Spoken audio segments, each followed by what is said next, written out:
Queremos en esta mañana estudiar esta porción y lo haremos bajo el título El precio del pecado. El precio del pecado. Señor, que en esta mañana tú nos hagas bien. Nos has dado la oportunidad de adorar tu santo y bendito nombre. Queremos ahora tener el privilegio de escuchar tu palabra, de escucharte a ti. Y queremos escucharte para bendición de nuestras vidas. Nuestros oídos se abran, nuestros corazones también, y seamos edificados por ti, en Cristo Jesús. Amén. El precio del pecado. La Biblia define a Dios como un Dios de amor eterno. ¿Sí o no? Amén. La Biblia define a Dios como un Dios de amor eterno. Juan 3:16, en un texto que los jóvenes el domingo pasado, algunos les dije apréndanlo, porque alguien lo recitó de memoria y les felicité en inglés y en español. Y dice Juan 3:16, porque de tal manera amó Dios al mundo, que ha dado a su Hijo unigénito para que todo aquel que en él cree no se pierda, mas tenga vida eterna. Y este pasaje de Juan 3:16 define que Dios es un Dios de amor. Y lo define así: de tal manera Dios amó al mundo. No dice de cuánto, pero de tal manera es un superlativo que nos hace entender que el amor de Dios es extraordinario. En el libro de Efesios el apóstol Pablo nos dice: para que podáis saber y comprender cuál es la anchura, la profundidad, la altura de ese amor de Dios. En el libro de Primera de Juan, capítulo 4, verso 8, el apóstol Juan define a Dios de una manera sencilla pero espectacular cuando dice: Dios es amor. Cuando leemos Jeremías 31:3, dice Dios hablando al profeta y dirigiéndose al pueblo, dice Dios así: con amor eterno te amo. Y estos pasajes y muchos otros pasajes de la Biblia nos hacen entender que Dios es un Dios de amor. Y nada cambia esa verdad. Nada. Ni nuestras enfermedades, ni nuestros problemas, ni nuestras desavenencias, ni nuestras luchas en la vida, ni nuestras crisis, nada que enfrentemos es suficiente como para borrar la convicción de que Dios es un Dios de amor. De la misma manera que cuando un padre disciplina a su hijo y lo hace por amor, y nosotros podemos entender como hijos, aunque en el momento no lo reconozcamos, en el pasar del tiempo reconocemos que lo que motivó a nuestros padres a disciplinarnos fue su amor inmenso. Dice el libro de los Hebreos que el padre que ama a su hijo lo disciplina. Pero aunque ciertamente la Biblia define a Dios como un Dios de amor, nuestro concepto o criterio del amor hoy en día está muy destrozado, disfigurado, distorsionado, hasta el punto que hemos llegado a concebir el amor con la debilidad. Y cuando alguien quiere pintar un cuadro de alguien que ama, generalmente pinta un rostro débil, afeminado. Cuando necesitamos entender que el amor es un sentimiento fuerte, de los sentimientos más fuertes que hay en el mundo, el amor es el mayor. Porque se necesita fuerza para amar. Se necesita fuerza para amar cuando la vida te dice que no ames. El amor es fuerte. Y solo los fuertes son capaces de amar. Repito, solo los fuertes son capaces de amar. Y el amor caracteriza a los fuertes. Pero aunque la Biblia describe que Dios es amor y nuestro criterio del amor puede estar distorsionado, es importante que entendamos que en Dios convive el amor y la justicia. Y Dios es un Dios de amor, pero un Dios de justicia. Y es la justicia de Dios y el amor de Dios quien mueve la ira de Dios. De manera que Dios es amor, pero Dios es también un Dios de ira, que la Biblia define como fuego consumidor. Y hay un texto de la palabra que define el nivel de ira de Dios de esta manera: horrenda cosa es caer en manos de un Dios vivo. Y quizás usted se pregunte, ¿cómo podemos conjugar amor de Dios con ira? Y es sencillo: no puede existir el amor si no existe la ira. en Dios. Y si no puede existir su ira, si no existe su amor. Porque el amor de Dios pone freno y límite a su ira. Y la ira de Dios coexiste con su amor. ¿Qué es lo que despierta la ira de Dios? Si Dios es un Dios airado que se aira, y déjeme decirle que la ira no es pecado. Pecado es la ira fuera de control. Pero la ira en el amor no es pecado. Porque quien no se aire ante lo mal hecho, quien no sienta ira ante la injusticia, no es una persona normal. Lo normal en una persona equilibrada, moralmente justa, es que sienta ira, que su ira se despierte cuando lo mal hecho está ocurriendo. El asunto es que no permitamos que la ira nos lleve a pecar. Por eso la Escritura dice, airaos, pero no pequéis. Pero Dios dice que debemos airarnos.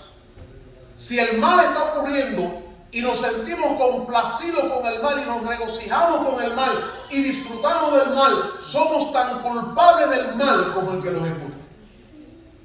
Por eso un cristiano, un hombre en quien el Espíritu de Dios more, sea político, sea educador o sea un simple ciudadano, que no se aire cuando el mal está ocurriendo, que no sienta dolor cuando el mal está ocurriendo, algo está mal en los valores de esa persona.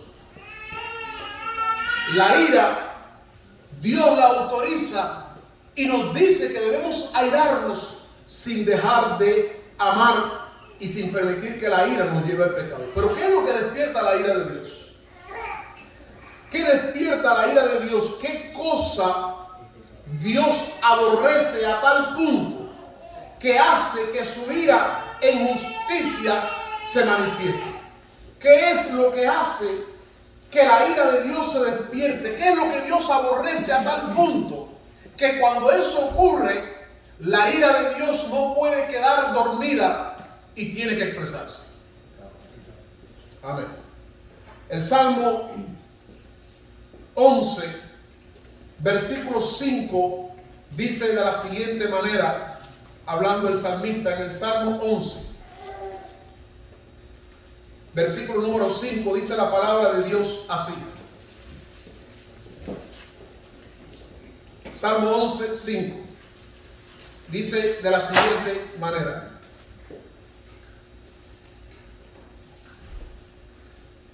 Sus caminos son torcidos en todo tiempo. Tus juicios los tiene muy lejos de su vista. A todos sus adversarios desprecia. O sea, hay cosas que Dios desprecia. Hay cosas que Dios aborrece. Hay cosas que Dios no tolera. Proverbios capítulo 6. Proverbios capítulo 6, en el versículo 6 en adelante, dice la palabra del Señor así. Proverbios 6, versos 16 en adelante dice: 6 cosas aborrece Jehová. O sea, habla de cosas que Dios desprecia y habla de cosas que Dios aborrece. 6 cosas aborrece Jehová. Número 1, y aún las 7 abomina su alma. Número 1, Dios aborrece los ojos altivos. La persona orgullosa, Dios no la tolera. La persona orgullosa, Dios no la tolera. La lengua mentirosa, la persona que se dedica a mentir y mentir, Dios no la tolera. Las manos derramadoras de sangre inocente, puede ser aplaudido por el mundo, pero Dios no lo tolera. El corazón que maquina pensamientos inicuos, ya no está hablando de acción, está hablando de ese que en su corazón siempre está maquinando, pensando cosas malas que hacer. Dice, Dios no lo tolera. Los pies presurosos para correr al mal, ese que está dispuesto siempre a hacer lo malo. El testigo falso que habla mentiras, ese que aún jurando, jura, pero jura cosas mentirosas. El que siembra discordia entre hermanos, ese es lo que los cubanos llamamos cizañero. No sé si en otros países le llaman así. Es que decir, se dedica a sembrar, ¿sabe? Cizaña entre las personas. Dice la Biblia, Dios no tolera, Dios aborrece eso. Y eso me pone a pensar en esta mañana, porque tal vez usted diga, yo creía que Dios me aborrece. Yo creía que Dios era un Dios de tanto amor que nada le caía mal. Sí. Hay cosas que no le caen mal a Dios, no, es que la aborrece. Cuando leemos allí en Apocalipsis capítulo 3, escribiendo a la iglesia de la Odisea, Dios le dice a la iglesia: te vomitaré de mi boca. ¿Saben lo que es vomitar? Es una palabra que puede resultar fea, pero no, la Biblia es la que usa. Así que vomitar es cuando tu cuerpo no tolera algo. Cuando hay algo que tú no lo toleras, no lo aguantas hasta el punto que lo rechazas. Dice la Biblia a la iglesia de la Odisea: lo vomitaré de mi boca porque no eres frío ni caliente. ¿Entendemos, hermano? Hay cosas que Dios aborrece. Ese Dios de amor cariñoso, ese Dios al que cantamos, que le declaramos nuestro amor, que decimos: Dios es amor, es bueno, Diosito. A veces le damos así: Diosito es bueno. Ese Dios bueno, sepa que es un Dios de ira también, y que su ira es insoportable. ¿Qué es aborrecer? El diccionario define aborrecer como detestar enormemente algo o alguien. Fíjense, no es detestar, es detestar en grado superlativo. Es como cuando tú dices: no lo soporto. ¿Quieres un ejemplo de detestar? Porque las mujeres embarazadas, hay mujeres que en su embarazo hay ciertos olores que no toleran. No lo toleran. De hecho, yo tuve que mediar en un matrimonio que ella en el embarazo le hizo rechazo al marido. No lo podía tener cerca, ¿no? El olor, había un olor en su marido que ella no lo aguantaba y el marido no entendía. Y terminó ella yéndose a vivir a la casa de su madre durante el embarazo. Amaba a su esposo con la vida, pero había un olor que ella no pudo soportar. Yo tuve un perfume tremendo que me regalaron en este país y llegó un momento que no pude usarlo porque en el embarazo de mi esposa ella no lo toleraba, y yo llegaba, salía a la calle, me lo echaba en la calle y echaba el perfume por la ventana para adentro, y ni aún así. Eso es aborrecer. No lo tolero. Sepa, hermano, que hay cosas que Dios no tolera, que Dios las aborrece. Aborrecer es detestar algo enormemente, en grado superlativo. Es rechazar algo, es repudiar algo. Algo que no soportas. Y repito, Apocalipsis 3, 14 al 16: por cuanto no eres ni frío ni caliente, te vomitaré, te aborrezco. Dios prefiere al frío, porque el frío se da cuenta que está tan frío que necesita calentarse. Y Dios, el caliente, bueno, ni hablar. Pero el tibio es la persona que no sabe si es frío o si es caliente. No sabe, está en esa indecisión. Resumiendo esto, amados hermanos, ¿qué aborrece Dios tanto que despierta su ira? ¿Qué aborrece? ¿Qué es lo que Dios aborrece? Que cuando ocurre, Dios lo aborrece tanto, lo rechaza tanto, que la presencia de eso despierta la ira de Dios. Todo eso que hemos dicho, todo eso que hemos leído, especialmente de Proverbios 6, se resume en una palabra: Dios aborrece el pecado. Génesis capítulo número 6, Génesis capítulo número 6, en el versículo 1, dice la palabra del Señor así: aconteció que cuando comenzaron los hombres a multiplicarse sobre la faz de la tierra, y le nacieron hijas, viendo los hijos de Dios que las hijas de los hombres eran hermosas, tomaron para sí, escogiendo mujeres entre todas. Y dijo Jehová: no contenderá mi espíritu con el hombre para siempre. Y sigo leyendo en el versículo número 5. Y vio Jehová que la maldad de los hombres, se parece un poco al siglo XXI, que la maldad de los hombres era mucha en la tierra, y que todo designio de los pensamientos del corazón de ellos era de continuo solamente el mal. Dios no solamente vio lo malo que se estaba haciendo, Dios miró el pensamiento y vio que el pensamiento no ejecutado de los hombres era el mal. Ya no solamente hacían lo malo, sino que dentro del corazón había continuamente una maquinación de pensamientos malos. Y dice la Biblia en el versículo 6: y se arrepintió Jehová. La palabra arrepentirse significa sentir dolor en extremo. Una persona que haya hecho lo malo y diga yo me arrepiento, pero no siente dolor, no se ha arrepentido. Puede sentir tristeza, puede sentir cualquier cosa, pero no es arrepentimiento. Porque el arrepentimiento parte del dolor que tú experimentas por algo malo que has hecho. No puede haber arrepentimiento si no hay dolor. Porque el dolor es, el arrepentimiento es dolor, esa es su definición. Dolor por lo mal hecho. Y dice la Biblia, amados hermanos, que Dios sintió dolor en su corazón cuando vio el estado en que la humanidad estaba, producto del mal que se hacía y del mal que había en el corazón de ellos. ¿Estamos entendiendo a Dios, hermano?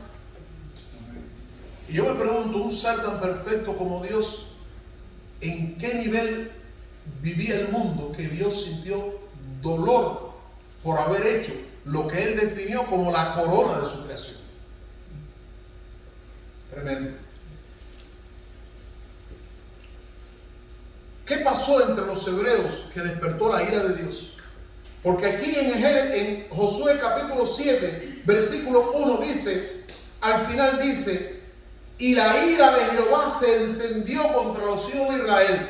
Cuando yo leo ahí en el Salmo 90, un salmo tremendo de las Escrituras, cuando leo un Salmo 90, un salmo que nos gusta mucho, por lo menos a mí me gusta mucho, dice así el versículo 11, ¿quién conoce el poder de tu ira y tu indignación según que debe ser temido? Está diciendo el salmista, muy probablemente Moisés, quien escribió este salmo, está diciendo, ¿quién conoce el poder de tu ira? En otras palabras, nadie lo... Ahora pasó un tornado, hermano. Triste, tenemos que orar por esas comunidades, por tantas personas que lo perdieron todo y perdieron muchos familiares.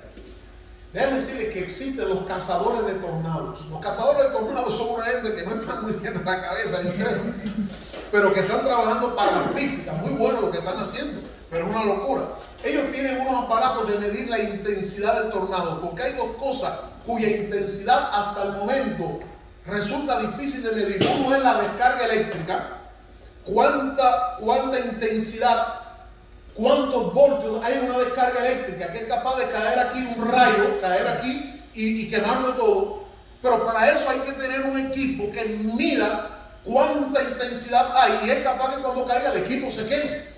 Casi estoy seguro. La segunda cosa que cuesta trabajo medir la intensidad es la fuerza que hay en un tornado. Para eso tendría que, cuando veo un tornado, velar su trayectoria, colocar el dispositivo en el medio que pase para medir. Ahora, dice este salmo, ¿quién conoce el poder de tu ira? Si no hemos podido medir la intensidad de los rayos, el poder de un tornado, ¿a cuántos años luz estamos de medir el poder de la ira de Dios? A tal punto que el escritor bíblico solamente dice, horrenda cosa es caer en manos de Dios. Yo recuerdo cuando en la casa los niños hacíamos algo malo. Yo sé que en Estados Unidos esto no puede ocurrir, pero nosotros crecimos en otros países. Cuando tú hacías algo malo y venían y te decían, prepárate. Hermano, tú no querías llegar a la casa. Tú querías dormir en un parque, alquilar una habitación en un hotel, porque lo que te esperaba no era fácil. Y eso no es nada comparado con el poder de la ira de Dios. ¿Estamos teniendo una idea, hermano? ¿Qué pasó con los hebreos? El versículo 18 resume de el capítulo 6, versículo 18 de Josué dice, pero vosotros, hablando Josué al pueblo de parte de Dios, dice, pero vosotros guardaos del anatema, ni toquéis ni toméis alguna cosa del anatema, no sea que hagáis anatema el campamento de Israel y lo turbéis. ¿Qué fue lo que pasó? El versículo 1 dice que el pueblo tomó, o que hubo una persona que tomó del anatema algo que Dios prohibió que se tomara. Y dice la Biblia que una persona lo tomó, algo que Dios prohibió que se hiciera y una persona lo hizo. Algo que Dios declaró directamente, no lo hagan, y una persona sin temor de Dios y en plena conciencia de lo que estaba haciendo. Eso es lo peor, hermano. Lo peor no es simplemente lo malo que se hace, sino cuando una persona lo hace en plena conciencia. Es como cuando tú castigas a alguien y le dices, no toques eso, y tú das la espalda y la persona te está mirando de reojo para hacerlo. Y cuando ve que tú miras, no lo haces, pero cuando tú vuelves a dar la espalda, tira la mano y lo hace. No solamente está haciendo lo malo, sino que está consciente de lo que está haciendo. Y el pecado no solamente es grave en lo que se hace, sino es grave en la intención de lo que se hace y en la conciencia de lo que se está haciendo. Dios había prohibido tomar del anatema, tomar de aquello que había en el pueblo, pero dice la Biblia que alguien lo hizo. Quiero que veamos tres cosas en este pasaje. En primer lugar, el gran problema que se desató en Israel a raíz de esta experiencia. Verso 1 dice, y la ira de Dios se encendió contra los hijos de Israel. Verso 11 dice, Israel ha pecado y aún han quebrantado mi pacto. Escuche estos detalles. Israel ha pecado, ha quebrantado mi pacto que yo les mandé, ha tomado el anatema y hasta han hurtado, han mentido. Y no solamente eso, lo han guardado como un trofeo. Trate de entender qué está pasando. Dios se levanta y le dice a Josué para que se lo diga al pueblo. Van a entrar a Jericó, no van a tener que pelear porque Dios va a derrumbar los muros. Pero cuando entren, todo el tesoro que ustedes encuentren, no tomen nada para ustedes. Pero esto y esto, tómenlo para Dios. Pero no tomen nada para ustedes, hermano. Cuando Dios te dice no tome de eso, es porque Él va a proveer para ti algo mejor y diferente. Cuando Dios te dice a ti, no te metas en este camino, no te metas en este negocio, no te metas en este tipo de vida, no lo hagas, no tomes, no robes, no es porque Dios no te ama tanto que te está diciendo no lo hagas. Y te está diciendo no lo hagas porque Dios, consciente de tu necesidad, ha provisto algo de una manera correcta, ética, diferente, ha provisto algo para ti. Cuando Dios nos dice algo, amados hermanos, hacemos bien en prestar atención. Dios le dijo no lo tomen. Dice, porque si lo toman, no solamente le dijo no lo tomen, sino que si lo toman, van a ser anatema, van a traer maldición al campamento. Terrible, terrible. Eso fue lo que Dios le dijo a Adán y Eva. No comas. Y luego le explicó, porque si comen van a morir. Si comen van a morir. Tú y tu descendencia van a sufrir la consecuencia. Pero dice la Biblia que Adán y Eva comieron. ¿Por qué comieron? Porque les dio el deseo. No comieron porque tenían hambre, amado hermano. Porque una mordida de aquella fruta no les quitó el hambre. No comieron porque tenían hambre, porque Dios había hecho provisión en el huerto del Edén para que no tuvieran hambre jamás. No comieron porque tenían un antojo, porque allí había frutas para satisfacer el antojo. No comieron por ignorancia, porque tenían conocimiento. Comieron porque les dio el deseo. Y dicho también en español, vulgarmente, comieron porque les dio la gana. O dicho en otras palabras, comieron porque quisieron desafiar a Dios. Y esta palabra suena fuerte. Desafiaron a Dios. Dios les dijo, si comen van a morir. Satanás les dijo, no van a morir. No van a morir. Así que ellos desafiaron a Dios. Vamos a comer a ver si es verdad que tú. Y Dios es un Dios de palabra. Si Dios te dice que te va a bendecir, puedes dormir tranquilo y te va a bendecir. Si Dios te dice que te va a cuidar, que va a guardar tu salida y tu entrada, que va a cuidar tu familia, si Dios dice que te va a sanar, lo que Dios te dice, sus promesas son en Él sí, en Él amén. Todas las promesas del Señor Jesús son apoyo poderoso de mi fe. Dice el canto. Pero si Dios te dice que te va a disciplinar, lo va a hacer. Porque Dios es un Dios de palabra.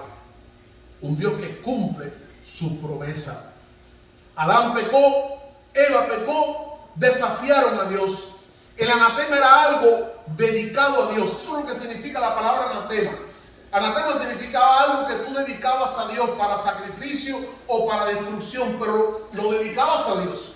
Con el tiempo, anatema llegó a adquirir un significado completamente negativo, de manera que anatema era algo maldito. Pero anatema era, grave esto, era lo que tú dedicabas a Dios para su destrucción. O sea, por causa de Dios, se apartaba algo y eso era para destruirse, eso era anatema. Recuerden que había otra cosa que se dedicaba, el corbán. El corbán era la ofrenda que tú dedicabas a Dios. Esto es para mi Dios. Pero el anatema era algo que tú dedicabas a Dios y en el tiempo llegó a significar algo que tú dedicas a Dios para destruirlo. Dicho en otras palabras, el anatema era algo que aunque a mí me gusta, aunque le gusta a mi familia, aunque le gusta a mis hijos, aunque le gusta al esposo, a la esposa, aunque lo disfruto, pero por causa de Dios lo destruyo. ¿Captamos la idea? Me gusta, pero por causa de Dios lo dedico a destrucción. Ese era el anatema. Era algo que no contaba con el favor de Dios y por tanto se destruía aunque tuviese valor para ti. Ese era el anatema. Dios dijo qué hacer con los tesoros de Jericó. Allí estaban en el capítulo 6, versos 18 y 19. Dios dijo qué había que hacer. A veces nos parece duro lo que pasó con Acán, hermano, pero Dios es un Dios que muchas veces corta de raíz. Corta de raíz. Luego puede leerlo en Deuteronomio 20, 16 al 18, cómo Dios mandó a raer de la tierra cosas para evitar que eso trajera problemas a la familia y la descendencia. Dios dijo qué hacer con lo que había en Jericó. Y la palabra de Dios dice, no toquéis ni toméis cosa alguna, no tomes nada para ti. Señor, el oro es oro. Ahora leí que se descubrió una minita de oro en Cuba. Está muy bueno, el oro es oro, pero si Dios dice no lo toques, no lo toques. Si Dios dice no toques a esa mujer, no la toques. Si Dios te dice no toques a ese hombre, no lo toques. Si Dios dice no te metas en eso, no te metas. ¿Por qué? Porque Dios lo dice y Dios es confiable. Y Dios es digno de que confiemos en ello. Y si nosotros desobedecemos a Dios, vamos a sufrir las consecuencias que Dios quería evitar en nuestras vidas. Siempre que Dios te niegue o prohíba algo, ya Él ha provisto otra cosa mejor para ti. Hebreos 11, versículo 40, dice la palabra del Señor así, proveyendo Dios algo mejor para nosotros. Proveyendo Dios algo mejor para nosotros. En Romanos 8, 18 dice, tengo presente que tengo la convicción, la certeza de que las aflicciones del tiempo presente no son comparables con la gloria venidera. Dios tiene para sus hijos lo mejor de lo mejor.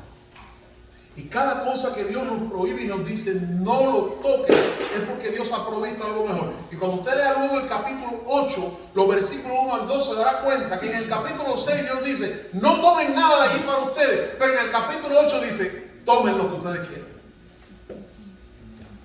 Lo que pasa es que ellos no sabían que Dios les iba a decir, después les voy a dar algo mejor. Recuerdan a Abraham, Dios le dijo, te voy a dar un hijo con Sara. Y cuando pasaron los años y Abraham vio que Sara no salía en estado y se ponían viejos, y ya Sara había perdido la costumbre de las mujeres, Sara le dijo a Abraham, acuéstate con Agar, porque yo no me puedo dar un hijo. Tú no puedes, pero Dios sí. Sara no puede, pero Dios sí puede obrar en Sara. Y Abraham se acostó con Agar y tuvieron un hijo. Y ese hijo él lo tuvo con Agar para que se cumpliera la promesa y tener descendencia. Pero Dios tenía para Abraham una manera de cumplir su promesa de una manera correcta. Dios nunca usará métodos incorrectos o inmorales para bendecir tu vida. El Dios santo usará caminos santos para bendecir tu vida. Amén. Pero los caminos inapropiados Dios no los va a usar. Yo recuerdo que, usted sabe, cuando se hacen elecciones, la gente compra votos y hace muchas cosas porque quiere ser electo. Y una vez le dije a una persona, si Dios te va a elegir, no tienes que hacer ninguna campaña de la que hacen los seres humanos. Estoy hablando en el contexto cristiano, ¿no? En una iglesia. Si Dios te va a elegir, no tienes que hacer campaña. Dios te va a promover y Dios hará promoción por ti. Dios hará campaña por ti. Pero no te dediques a hacer nada sucio. No te dediques a convencer a la gente. No te dediques a trabajar con la gente. No te dediques a hacer el cabildeo. No te dediques a hacer nada de eso. Deja que Dios haga la obra. Y te vas a dar cuenta cómo al final vas a obtener el resultado que Dios ha prometido para ti. El gran pecado, amados hermanos, consistía en que habían desafiado una orden, una palabra que Dios directa y claramente les había dado por medio de Josué. La palabra de no tomen nada. No tomen nada. Y tenemos que aprender, amados hermanos, que cuando Dios dice no tomen nada, cuando Dios dice una palabra, no tenemos que pedirle a Dios explicaciones. Pero muchas veces Dios explica y nos damos cuenta que Dios tiene razón, pero aún así hacemos lo que queremos. Y por eso sufrimos consecuencias a veces tristes en la vida. Hebreos 10, 26 al 27 habla la palabra del Señor de pecar voluntariamente, de pecar conscientemente, de pecar obstinadamente. Dice la Biblia, no queda más sacrificio, sino una horrenda expectación de juicio. ¿Por qué, amados hermanos? Porque cuando Dios habla claro y nosotros, habiendo escuchado a Dios, decimos, Dios, sí, es verdad, tú lo dijiste, pero yo lo haré de la manera diferente. Eso no es solamente pecar, eso es desafiar una autoridad. Y recordemos, amados hermanos, que la Biblia nos enseña que Dios es soberano. Y Dios dice, como vimos el domingo pasado, que Él no comparte su gloria con nadie, pero Dios no comparte su soberanía con nadie.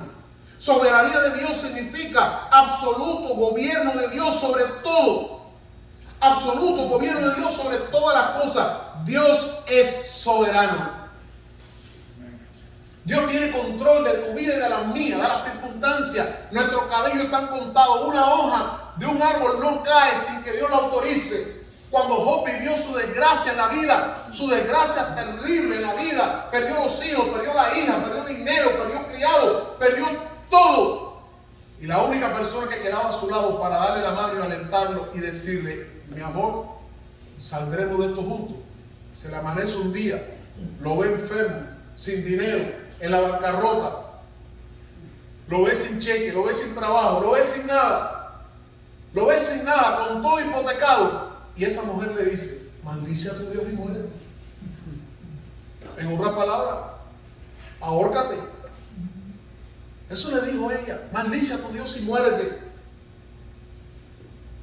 Pero Job dijo, Jehová dio y Jehová quitó. Yo bendigo el nombre del Señor. Eso significa confío en la soberanía de Dios. Confío en que Dios ha permitido esto, pero en algún momento Dios abrirá una puerta de salida. En algún momento Dios nos bendecirá. En algún momento Dios cambiará mi suerte. Porque dice la Escritura que Dios sustenta nuestra suerte. Dios es soberano. Y soberanía de Dios implica que yo tengo que aprender a someterme a Dios. Una de las lecciones más difíciles de la vida es la lección del sometimiento. Porque la naturaleza humana es una naturaleza que no se somete. Nosotros somos como los caballos, que hay que domarlos. Pero dice el salmista en el Salmo 32:8, no seas como ¿qué? Como el caballo, que hay que ponerle un freno y cabestro, porque si no obedecen. La lección del sometimiento es una lección importante en la vida. Desde que nacemos se nos está enseñando a someternos. Someterte no significa volverte débil. Someterte no significa volverte una persona enclenque. Someterte no significa que tú perdiste tu fortaleza. Someterte significa que tú pones tu fortaleza en función de. Por eso es que en la vida militar los oficiales hacen tantas cosas que no tienen sentido aparentemente. Pero están enseñándonos el respeto a la autoridad. Dios soberano quiere que aprendamos lo que significa someternos.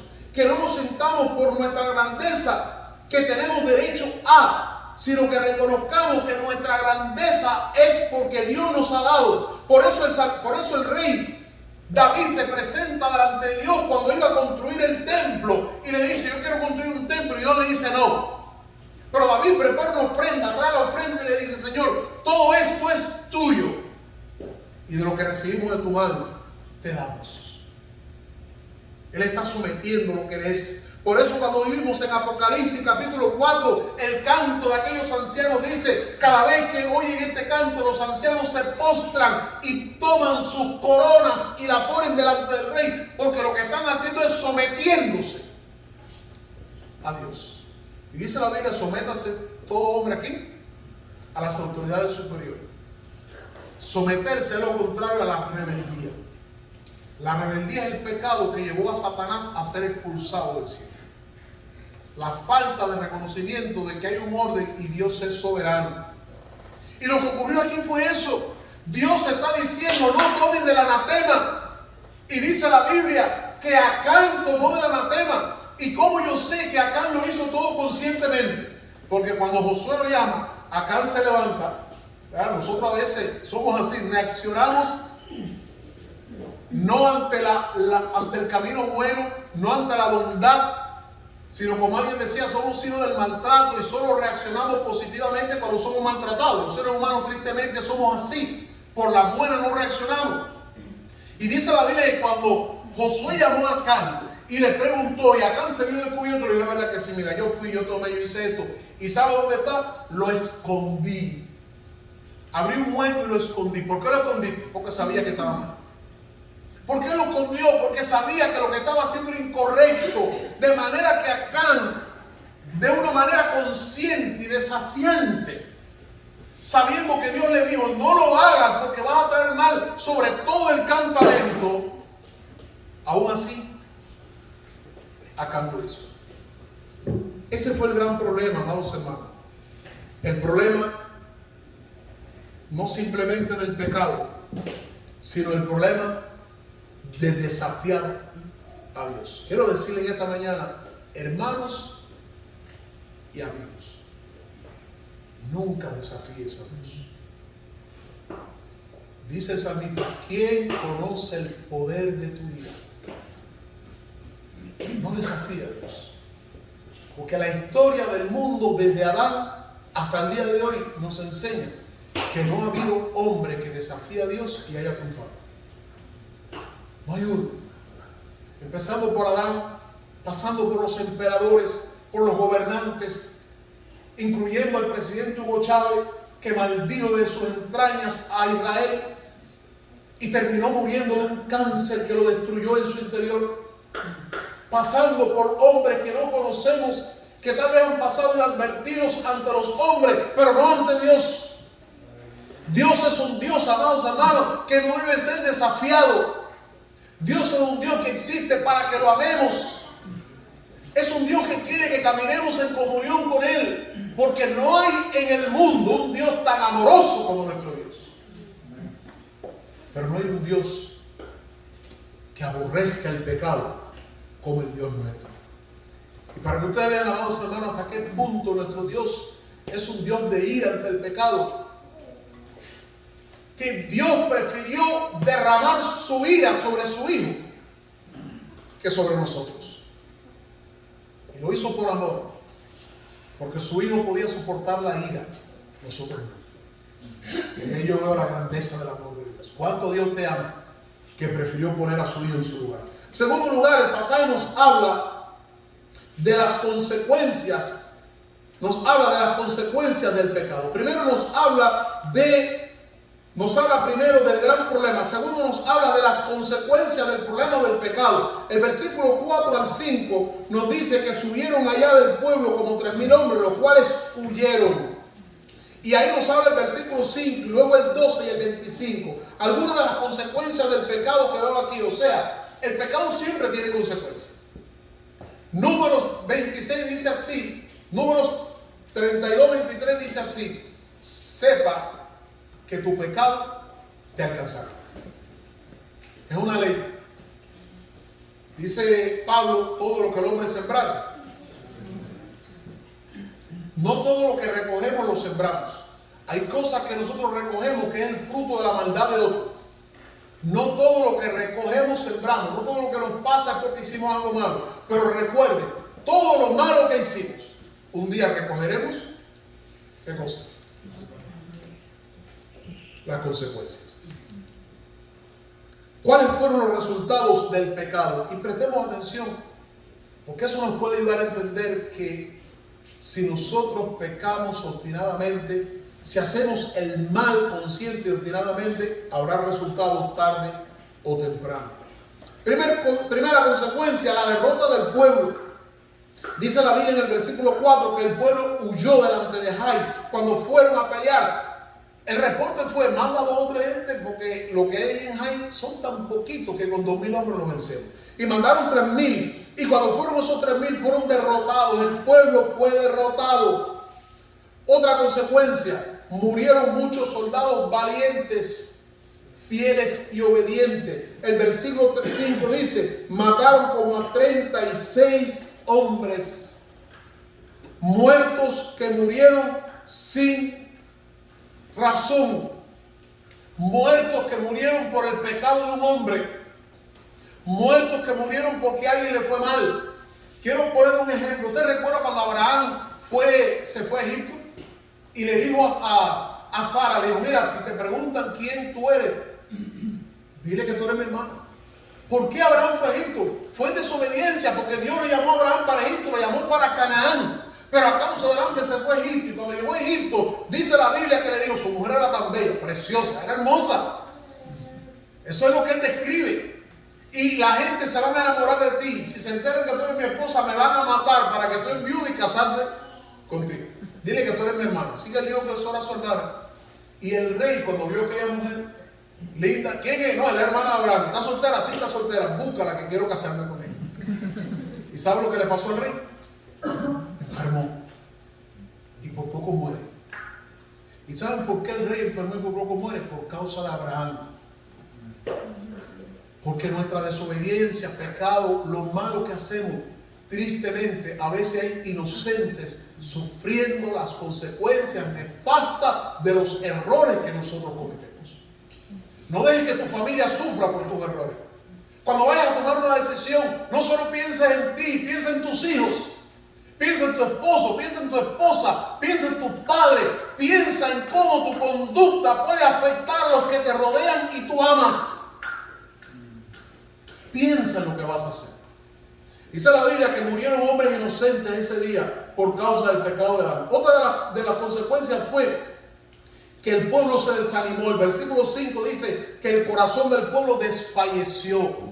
¿Sabes lo que es desfallecer? Que ya la gente no tenía ánimo. La gente le daba lo mismo chicha que limonada. La gente estaba sin esperanza, sin fuerza. Vamos a pelear. No, que ya no tenemos fuerza. Vamos a conquistar, no queremos. La gente estaba por el piso. Ahí es donde viene la psicología de masas. Tú sabes, cuando el pecado se mete en la iglesia, tenemos que apelar a la psicología de masas para que la gente se mueva, porque la gente no se mueve. Y entonces queremos usar la psicología de masa para movilizar a la gente. Vamos a dar un brinco, vamos a hacer esto. Y el culto se convierte en un espectáculo, cuando en realidad no es la psicología de masa, es el poder del Espíritu Santo que no está fluyendo. ¿Por qué? Porque hay algo metido. Y tenemos que sacar ese algo, aunque sea sencillo, para que Dios vuelva a fluir. Dios no necesita psicólogos en su iglesia para movilizar a su pueblo. Dios solo necesita hombres obedientes que dejen fluir el Espíritu Santo en medio de ellos. Otra de las consecuencias fue: Dios amenazó al pueblo con retirar su presencia. Hermano, lo peor que puede ocurrir a un pueblo o a un hombre es que Dios se aparte. ¿Recuerdan a Saúl? Saúl pecó, le ofreció sacrificio y después obtuvo... se quedó con lo mejor del ganado. Y cuando Dios le reclamó, él dio sus explicaciones, pero no hubo un arrepentimiento. Y Dios apartó su presencia. Y Saúl clamaba, y Saúl oraba. El Saúl que fue lleno del Espíritu Santo, ahora clamaba, oraba, y Dios no le respondía. Y Saúl tuvo que ir a ver a una divina. Oigan cómo terminó. Un hombre que tenía una comunión santa con Dios, un hombre que amaba a Dios, que fue lleno del Espíritu Santo, terminó consultando a divinos. Porque Dios se apartó de él. La gloria de Jehová se apartó de él. Y Dios le está diciendo al pueblo: escuchen esto. Si el pecado sigue dentro, me voy. Le doy la espalda. ¿Y saben lo que queda, hermano? Cuando el pueblo de Dios, cuando la iglesia, Dios se aparta, aunque la gente se quede, si Dios se aparta, lo que queda es una fraternidad. Lo que queda es una sociedad. Lo que queda es un conjunto de personas reunidos en un club. Pero lo que define a la iglesia como iglesia es la presencia de Dios. Amén. Haya uno o dos o tres en el culto, si Dios está presente, eso es una iglesia. Amén. Pero haya 1000, si Dios no está presente, eso es un club. La diferencia entre el club y la iglesia la hace Dios. Y Dios le está diciendo al pueblo, a menos que resuelvan ese problema, pero ya,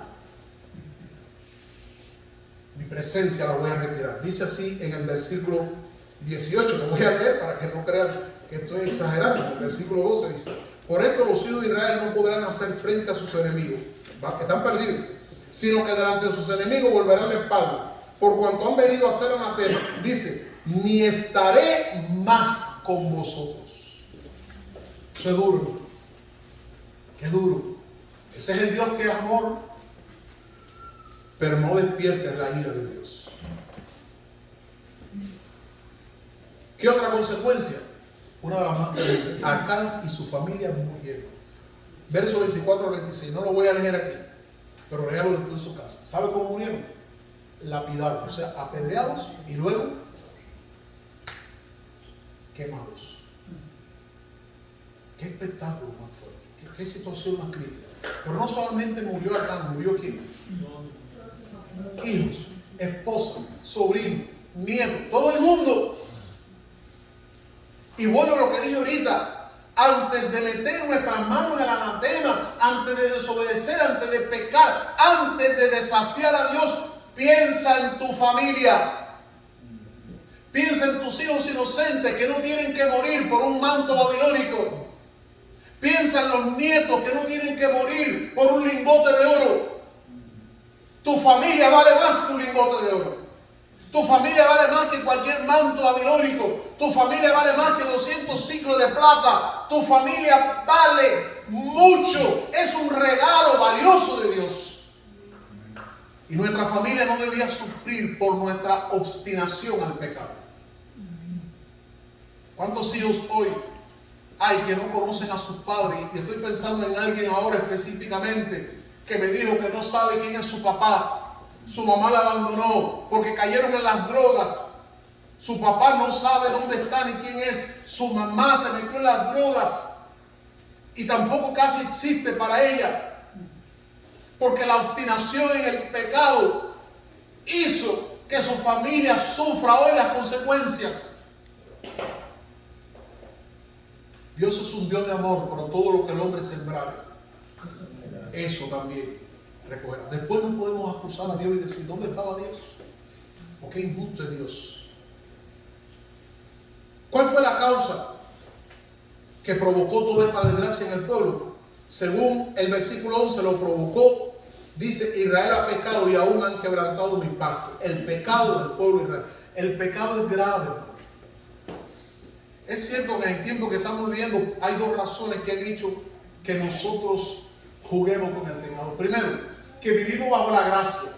Porque en el tiempo antiguo, cuando una persona pecaba, moría. Cuando una persona pecaba, se apedreaba. Cuando una persona pecaba, se sacaba del pueblo. Hay un texto en la Biblia que viene a mi mente ahora que me taladró.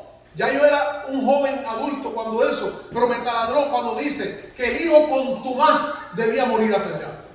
Y el hijo contumaz es el hijo desobediente en extremo. El hijo irrespetuoso a los padres decía, tiene que morir. ¿Saben por qué Dios dijo eso? Para evitar que un hijo le enseñara a los demás muchachos a desobedecer y rebelarse contra sus padres. Porque si un hijo hace eso sin consecuencia, todo el mundo aprende a hacer lo mismo y se crea la rebeldía contra los padres, que es lo que estamos viendo en la sociedad.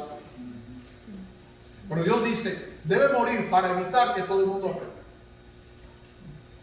Entonces, amados hermanos, una de las cosas que nos ha pasado es que al vivir bajo la gracia, estamos abusando de la gracia de Dios. Abusando en el sentido de que como ahora la gente no muere, como Dios no envía plagas, como Dios no hace esto, entonces creemos que Dios no existe, que ya Dios no es Dios, que Dios es un viejito borrachón, que podemos jugar con Él.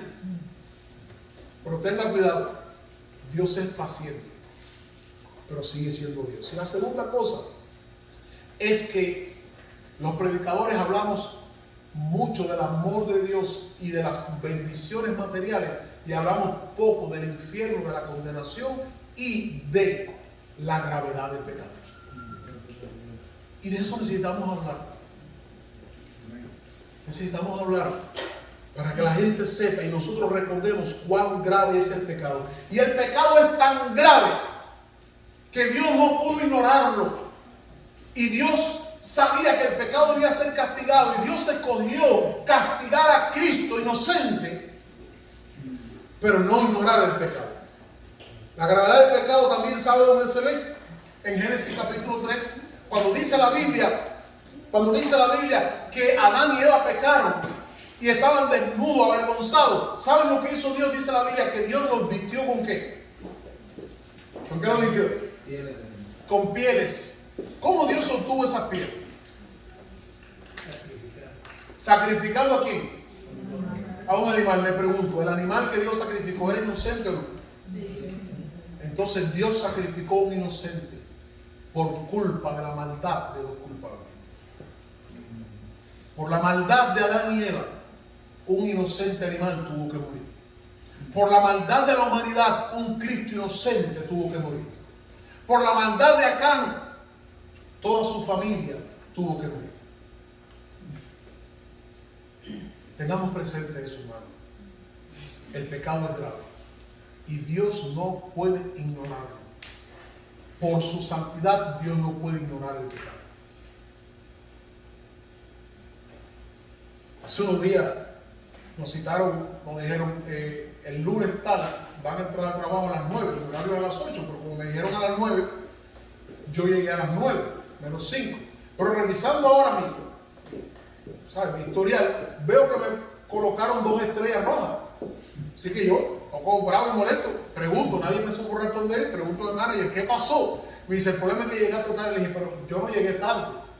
Es que ese departamento donde yo trabajo empezaba a las 9, autorizado. Y yo no hacía nada para llegar a las 8, así que llegué a las 9. Me dice, pero el sistema no puede ignorar que llegaste tarde. Porque tu horario es a las 8 y aunque estabas autorizado a llegar a las 9, el sistema automático no puede ignorarlo. Y esa está marcada. Me molesté, no me gustó, me indigné, pero me callé la boca. Ahora, hermano, ¿qué le digo con esto? Podamos dar la explicación que debemos, pero Dios el pecado no lo va a ignorar. Dios no puede ignorar el pecado porque Él es un Dios santo y no puede tolerar el pecado porque el pecado Él lo aborrece, lo rechaza, lo repudia.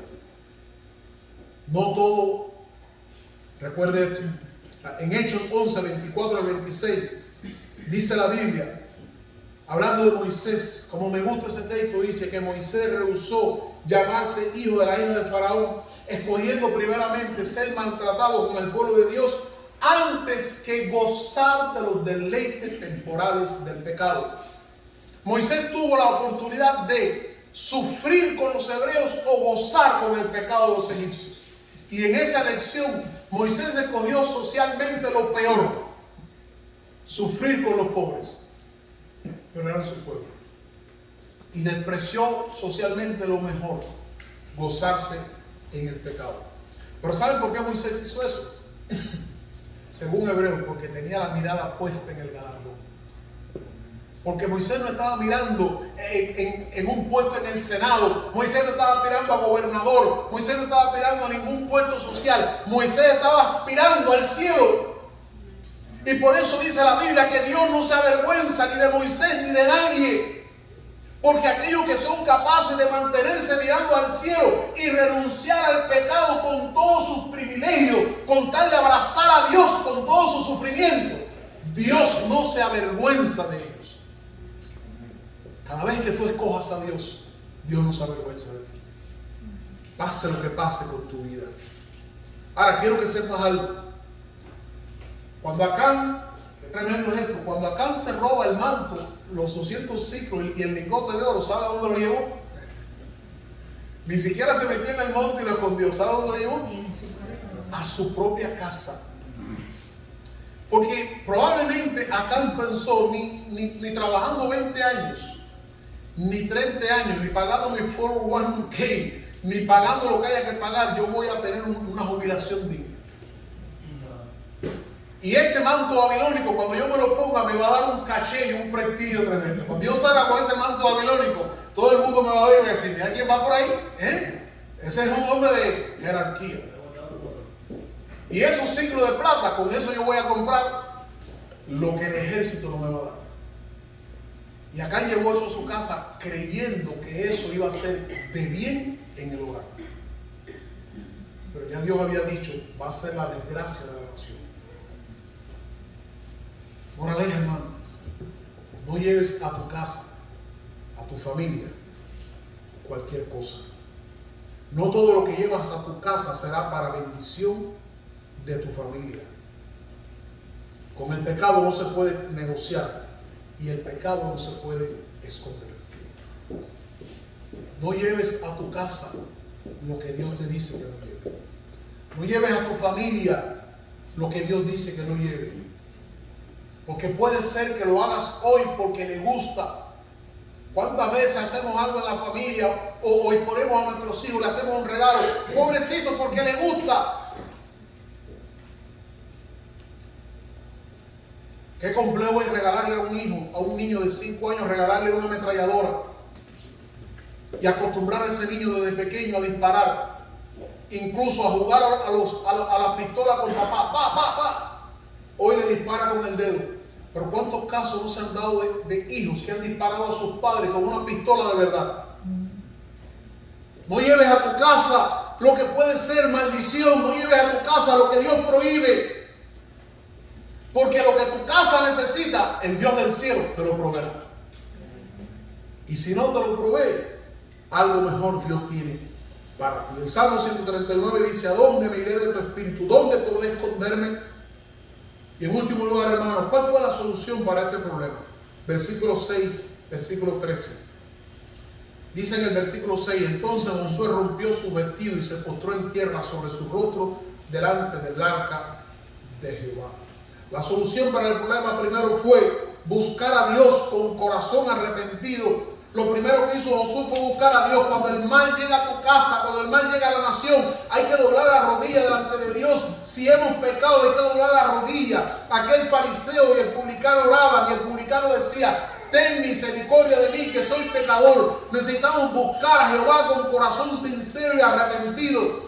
Ese es el primer paso cuando hemos fallado, cuando hemos pecado, cuando hay algún mal en la vida o en la familia. Buscar a Jehová con corazón arrepentido. Dice la Biblia que Josué se postró en tierra. Postrarse en tierra para un hombre significaba hacerse tierra delante de Dios. Era como decir, toda mi grandeza no es nada. Todo lo que soy es nada. Yo me hago tierra delante de tu presencia. Eso fue lo que hizo Josafat, ¿recuerdan? En 2 de Crónicas, capítulo 20, cuando Josafat se enteró que todos los ejércitos venían contra él, dice la Biblia que se postró en tierra. Un rey hecho tierra. Un padre de familia, es mejor, amados hermanos, que tú te hagas tierra y Dios te levante, y no que tú te levantes y Dios te haga tierra. Un padre de familia es tirado en la tierra intercediendo por su familia. Una madre tirada en la tierra intercediendo por sus hijos. Una familia tirada en tierra clamando ante Dios. Es una familia que Dios le va a responder y va a bendecir. Se tiró en tierra y se humilló. Rompió su vestido en muestra de dolor. Romper su vestido era eso, era una expresión de dolor, de cuánto te dolía. Por eso, amados hermanos, hablamos de que arrepentimiento significa dolor. No hay arrepentimiento si no hay dolor. Y el dolor puede ser que nadie lo vea, pero Dios lo estará mirando. Necesitamos el dolor en el corazón. Y no solamente siente dolor cuando te das cuenta de la gravedad de algo. Mientras uno no se dé cuenta de la gravedad de algo, no tiene dolor. El viernes pidieron oración por una familia que le robaron su trailer. Y yo vi los hermanos que pidieron y los que asintieron, como que sentían el dolor por eso, porque saben lo que significa trabajar y luchar para tener algo y que de pronto te lo roben. ¿Sabes? Hay un dolor que tú experimentas. Y hay un dolor que tenemos que experimentar cuando pecamos contra Dios en el alma, en el corazón. Un dolor que no vivamos. Un dolor que no nos deje vivir. Por eso cuando hay arrepentimiento muchas veces hay lágrimas, hay llanto como resultado del dolor que experimentamos en nuestro corazón. Y dice la Biblia que Josué sintió dolor, tanto dolor, que rasgó su vestido delante de Dios y comenzó a clamar a Dios. Segunda cosa en la solución es no solamente buscar a Dios, necesitamos abandonar el pecado. El versículo 13, Dios le dijo al pueblo así y a Josué: no podrán hacer frente a los enemigos hasta que hayan quitado el anatema. Así que no basta solamente con postrarnos y llorar y decir: Señor, hicimos mal, perdóname. Muy bien, te perdono. ¿Qué vas a hacer? Recuerdan a la mujer sorprendida en adulterio y Jesús le dijo: vete y no peques más. Recuerden cuando Saqueo se convierte, la mitad de mis bienes doy a los pobres, no voy a robar más. Y lo que tengo, lo que he obtenido robando, lo voy a devolver. Recuerden cuando aquellos cristianos se convertían, traían los libros de magia valorados en mucho dinero y los quemaban. Amados hermanos, porque necesitamos entender esta verdad. No es solamente arrepentirnos y tener dolor, necesitamos también cortar con el pecado. Porque el pecado no es un negocio, no es negociar con el pecado, no es bajar la intensidad, es cortarlo, o Dios nos corta a nosotros. Por eso el Señor le dice: hasta que hayan quitado el anatema, no hay bendición. No hay bendición. Hasta que no saques eso de la vida, no hay bendición. Hasta que no lo saques del hogar, no hay bendición. Hasta que no lo saques de la iglesia, no hay bendición. Pablo dice: al tal, disciplínenlo, apártenlo, aun cuando el cuerpo se pierda, porque el alma sea salva. Y saben, hermanos, cuando Dios dice eso, Dios está mostrando cuán grave es el pecado. Cuán grave es el pecado. Isaías 55, versículo 7, nos invita a eso, a abandonar el pecado, a dejar el impío, a dejar su camino. En tercer lugar, necesitamos confiar en la gracia de Dios. Confiar en la gracia de Dios. El versículo 16 dice la Biblia que Josué se levantó por la mañana e hizo acercar al pueblo. Después que Dios le dijo: hagan esto, Josué confió en Dios. Y lo hizo. Lo hizo porque él confiaba en la gracia. Él sabía que Dios iba a cumplir su promesa. La razón por la cual Acán y la familia tuvieron que morir ante todo el pueblo, apedreados y quemados, cuando hubo otros en la historia como Ananías y Zafira que murieron por juicio, pero no murieron así. Pero esta gente murió así, hermano, porque Dios quería que quedara grabado en su mente que el pecado es grave. Quería que quedara grabado en la mente que el pecado es grave. Y hay cosas que a veces Dios quiere que nosotros recordemos, para que recordemos cuán grave es. Para que recordemos que Dios no negocia con el pecado, para que recordemos que no es juego. ¿Qué pasó después que cortaron? Dios lo guió. El capítulo 8, verso 1 dice que Dios estuvo con ellos en la guerra. El capítulo 8, verso 2 dice que Dios les dijo: tomen del botín. En el primer botín les dije: no tomen. Y no sé, hermano, porque no estaba allí. No sé qué diferencia había entre este y este, pero de una cosa estoy seguro. Este, del cual Dios le dijo que tomaran, estaba mejor que el otro. De eso yo estoy convencido. Estaba mejor, porque Dios ha provisto algo mejor para nosotros.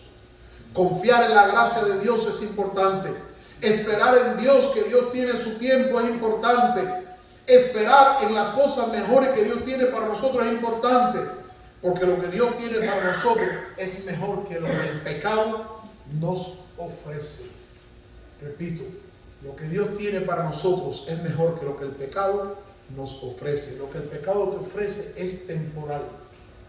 Y a un precio que no lo pagas ahora, lo pagarás después. El pecado se me parece a los prestamistas de interés.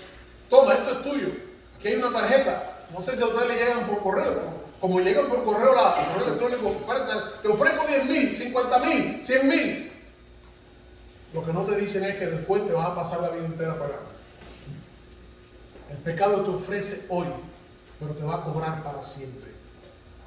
Dios te ofrece hoy, porque ya Él pagó para siempre. Amados hermanos, Cristo es la solución. El pecado tiene un precio grande y alto. El precio del pecado es demasiado grande. Dice la Biblia que la paga del pecado es muerte, pero la dádiva de Dios es vida eterna en Cristo Jesús. Cristo es el precio que Dios ha pagado por el